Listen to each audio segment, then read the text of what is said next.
बच्चे लोग अब हम लोग मंगलम पाठ के, ठीक है, अब हम लोग मंगलम पाठ के जो क्वेश्चन आंसर होते हैं, जो बोर्ड एग्जाम के, बिहार बोर्ड 10th एग्जाम के संस्कृत के पार्ट 1 मंगलम पाठ का जो प्रथम चैप्टर होता है, जो मंगलम है, उसका क्वेश्चन आंसर जो बोर्ड में बहुत बार रिपीट किया गया है 10th में, उसको देखने का प्रयास करेंगे और उससे पॉसिबिलिटी क्वेश्चन सब्जेक्टिव बनाने का प्रयास करेंगे, ठीक है ना।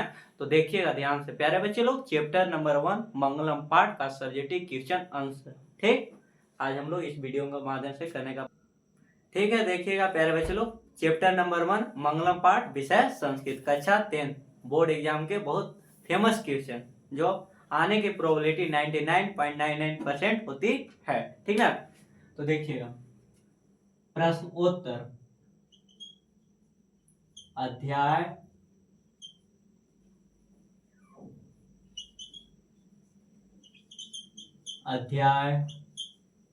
नंबर 1 विषय संस्कृत,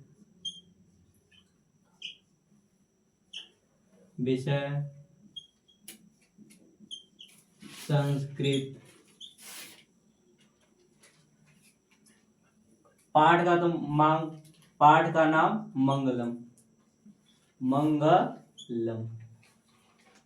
पाठ का नाम मंगलम।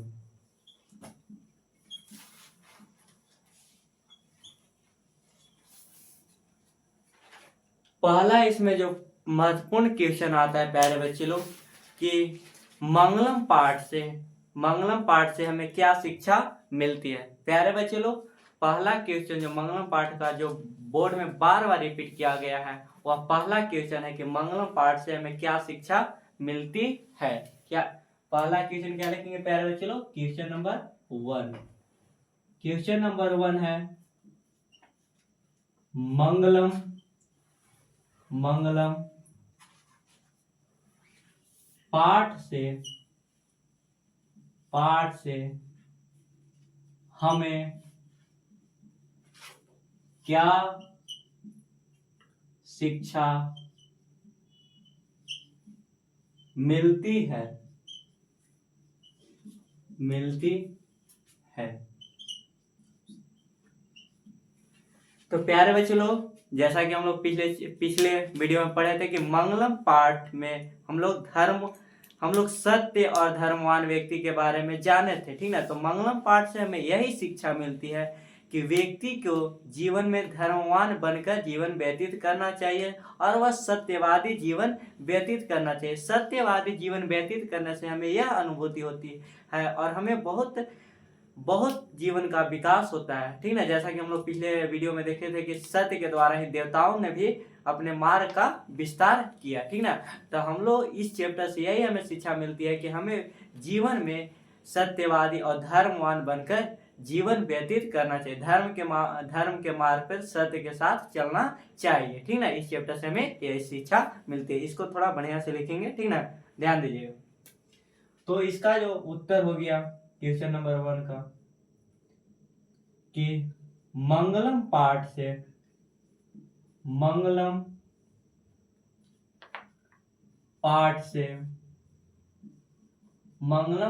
से हमें यह शिक्षा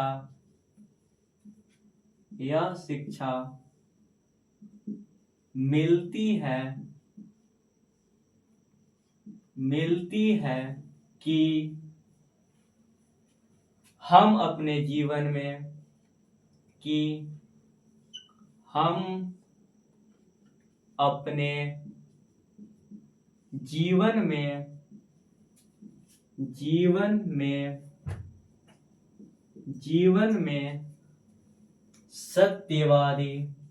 हम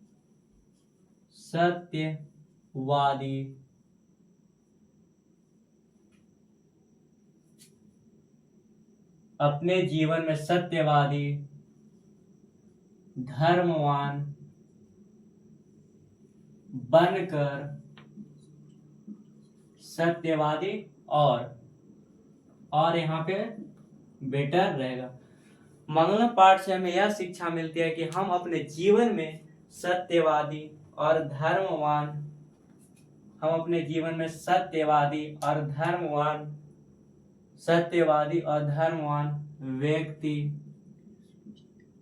बनकर अपना जीवन व्यतीत करें।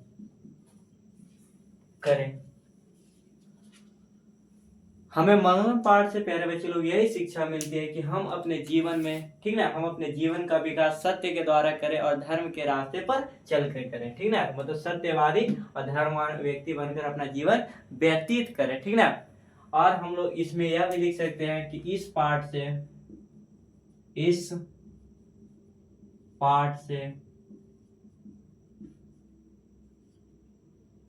से हमें यह शिक्षा भी प्रदान होती है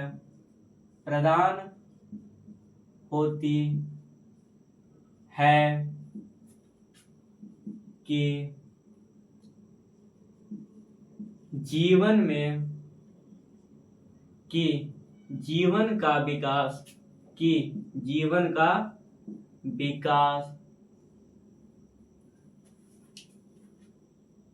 सदैव सत्य के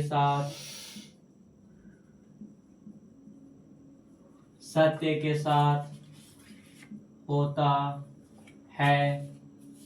इसलिए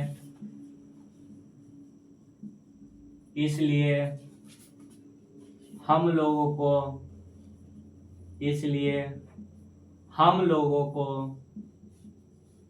जीवन में सत्य को अपनाना चाहिए। क्या करना चाहिए प्यारे बच्चे लोग? किसको अपनाना चाहिए? तो सत्य को अपनाना चाहिए। ये क्वेश्चन नंबर पहला का आंसर हो गया। ये बहुत बार हमारे बोर्ड एग्जाम 10th कक्षा में पूछा हुआ क्वेश्चन है, ठीक ना, हमारे बोर्ड एग्जाम में पूछा हुआ क्वेश्चन है, ठीक ना। अगला है, ठीक ना, इसलिए हम लोगों को जीवन में सत्य के साथ जीवन व्यतीत करना चाहिए।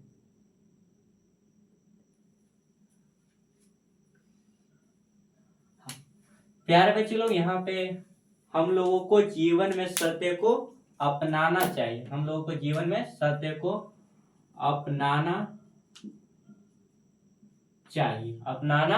चाहिए, ठीक ना। देखिएगा फिर से, मंगलम पाठ से हमें क्या शिक्षा मिलती है? तो मंगलम पाठ से हमें यह शिक्षा मिलती है कि हम अपने जीवन में सत्यवादी और धर्मवान व्यक्ति बनकर अपना जीवन व्यतीत करें। मतलब कि हम जब भी अपना जीवन व्यतीत करें तो सत्यवादी और धर्मवान व्यक्ति ही बनकर अपना जीवन व्यतीत करें, ठीक ना। और इस पाठ से हमें यह भी शिक्षा प्रदान होती है कि जीवन का विकास, ठीक ना, सदैव सत्य के साथ होता है। किसके साथ होता है बाबू? जब देवता ने भी अपना जीवन का विकास सत्य के द्वारा हुआ, तो हम लोग भी अपना जीवन का विकास किसके साथ करेंगे? सत्य के साथ करेंगे, ठीक ना। इसलिए हम लोग को जीवन में सत्य को अपनाना चाहिए। ये हम लोग का पहला क्वेश्चन हो गया।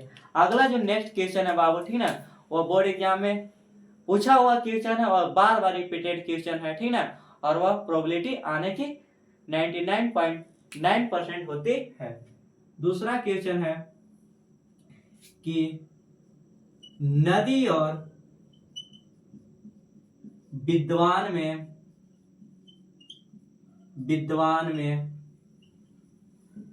क्या समानता, नदी और विद्वान में क्या समानता होती है?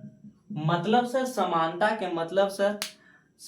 के मतलब यह होता है कि सिमिलरिटी, कि मतलब कि ओकरा नदी में क्या ऐसा देखा गया जो विद्वान में भी हमको देखने को मिला, ठीक ना।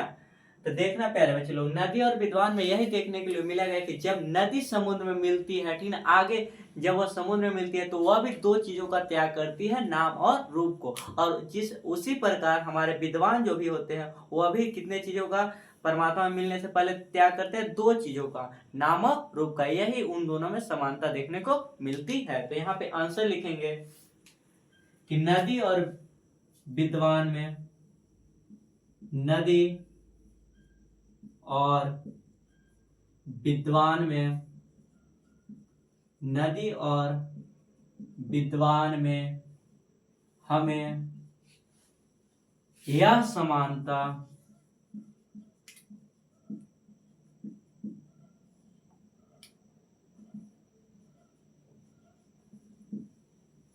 मिलती है कि जिस प्रकार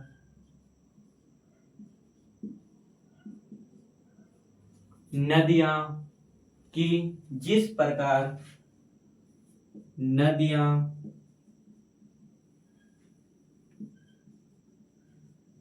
समुद्र में मिलने से पहले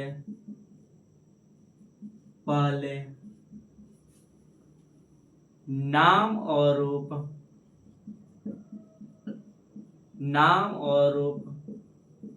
का त्याग करती हैं, उसी प्रकार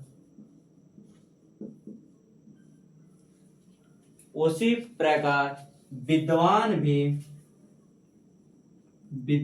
भी परमात्मा में मिलने से पहले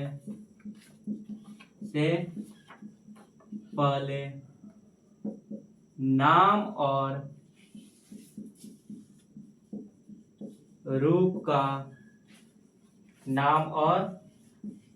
रूप का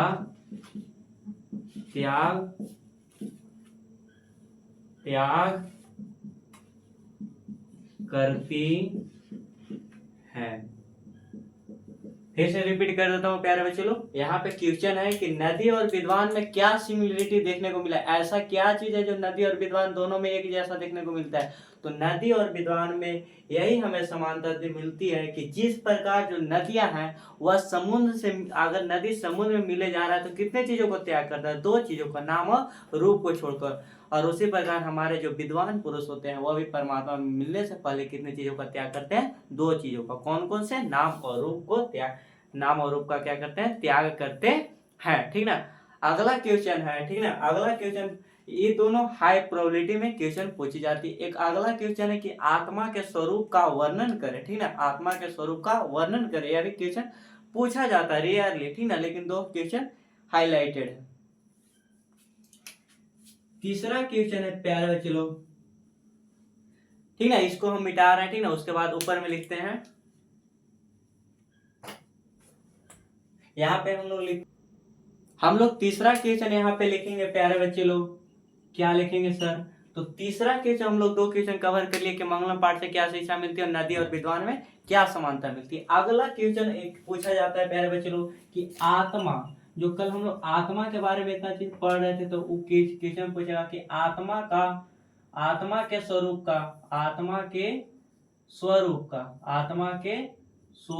का मतलब कि आत्मा के स्वरूप का वर्णन करें, आत्मा के स्वरूप का वर्णन करें, ठीक ना। तो आत्मा के बारे में हम लोगों ने दो तीन चीजों का ध्यान में रखा था, ठीक ना। पहला, आत्मा के बारे में हम लोगों ने यह ध्यान में रखा था कि आत्मा जो होती है वह अणु से भी अणु होती है, मतलब छोटी से भी छोटी होती है, आत्मा बड़ी से भी बड़ी होती है। अगर कोई व्यक्ति आत्मा को जान ले रहा है, पहचान ले रहा है, तो वह क्या होगा, शोक से रहित होगा। क्या होगा बाबू? शोक से रहित होगा। तो इसी चीज को हम लोग लिखने का प्रयास करेंगे। तो यहाँ पे हम लोग लिखेंगे कि मंगलम पाठ में इसको सिंगल इनवर्टेड कॉमा में करेंगे। मंगलम पाठ में आत्मा का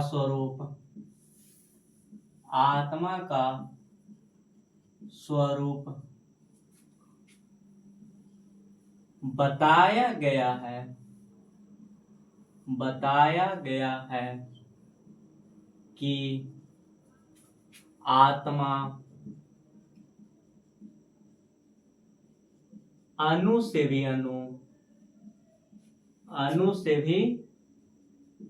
अणु, अणु से भी अणु, और अणु से भी अणु का मतलब यहाँ पे हम लोग हर क्वेश्चन का आंसर में नहीं लिखेंगे, ठीक ना। अणु से भी अणु का मतलब तुम लोगों को पता है कि छोटा से भी क्या होता है, छोटा। तो आत्मा का जो रूप होता है, जो हमारे मंगलम पाठ में हम लोग पढ़े कि आत्मा का रूप होता है अणु से भी वह अणु होता है, मतलब वह छोटा से भी छोटा होता है। और क्या बताया गया, और वह और बड़ा से भी बड़ा होता है, बड़ा से भी बड़ा होता है, एवं आत्मा को जानने वाला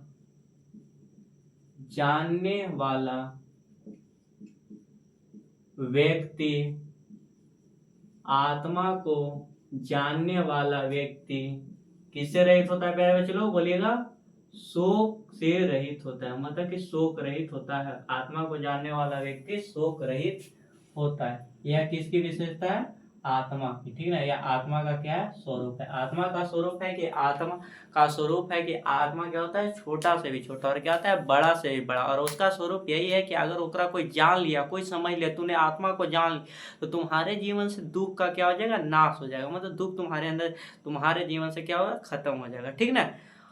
और ये सब फेमस क्वेश्चन थे, ठीक ना, और इतने ही क्वेश्चन पूछे जाते हैं, ठीक ना।